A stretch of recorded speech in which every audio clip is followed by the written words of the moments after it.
ജിന്നുകളെ കണ്ട് പേടിക്കുക, ജിന്നുകളുണ്ടോ എന്ന് പേടിക്കുക, ബാത്റൂം പോകാൻ പേടി. അവരവരുടെ ലോകത്ത് ജീവിക്കാൻ, അവർക്ക് കുറേ പണി ചെയ്യാനുണ്ട്. നമുക്ക് കുറേ പണി പഠിച്ചോ നമ്മളിൽ തന്നിട്ടില്ല. നമ്മൾ അവരെ പിന്നാലെ പോകാനോ അവർ നമ്മുടെ പിന്നാലെ വരാനോ അല്ല അവരുടെ ദൗത്യം. പേടിച്ച് നടക്കൊന്നും വേണ്ട. ഇന്ന കൈദ ശൈത്വാനി കാന ദഈഫ. പിശാചുക്കളുടെ കുതന്ത്രങ്ങളൊക്കെ വളരെ ദുർബലമാണെന്ന്. മനുഷ്യന്റെ ഒരു ആബിദായ ഒരു മനുഷ്യനോട് മല്ലിടാൻ ഒരു ശൈത്താനും പറ്റൂല. അവർ തളർന്നു പോകും. നമ്മുടെ കരുത്തെന്ന് പറയുന്നത് സുബ്ഹാനല്ലാഹും അൽഹംദുലില്ലാഹും അല്ലാഹു അക്ബറും ലാ ഇലാഹ ഇല്ലല്ലാഹും ലാ ഹൗല വലാ ഖുവത ഇല്ലാ ബില്ലാഹും ആയത്തുൽ കുർസിയും ഇതൊക്കെ നമ്മുടെ കരുത്താണ്. അതിന്റെ മുമ്പിൽ അടിപതറാത്ത ഒരു പിശാചുമില്ലെന്ന്. നമ്മളെ പഠിച്ച എന്തിനാണെന്നറിയോ? ഇല്ലാ ലിയഅ്ബുദൂൻ, ഇബാദത്ത് ചെയ്യാനാണ്. ഇബാദത്ത് എന്ന് പറഞ്ഞാൽ എന്തറിയോ? ഞാൻ നിന്റെ അടിമയാണ് റബ്ബേ, നീ എൻ്റെ ഉടമസ്ഥനാണ്.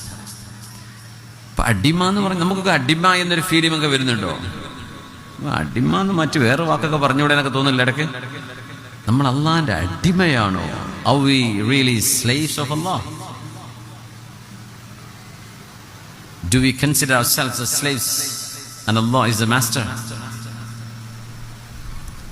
അങ്ങനെ തോന്നുമ്പോഴേ നമ്മൾ മനുഷ്യരാവുന്നുള്ളൂ. ഞാൻ എൻ്റെ പടച്ചവന്റെ അടിമയാണ്, എൻ്റെ ഉടമസ്ഥൻ എന്തു പറഞ്ഞാലും ചോദ്യം ചെയ്യാതെ അനുസരിക്കേണ്ട ബാധ്യത എനിക്കുണ്ട്. അപ്പോഴാണ് ഇബാദത്ത് എന്ന് പറയാ. അതാണ് ഇബാദത്ത്. ഒരടിമ തന്റെ ഉടമസ്ഥനോട് കാണിക്കുന്ന വിധേയത്വം.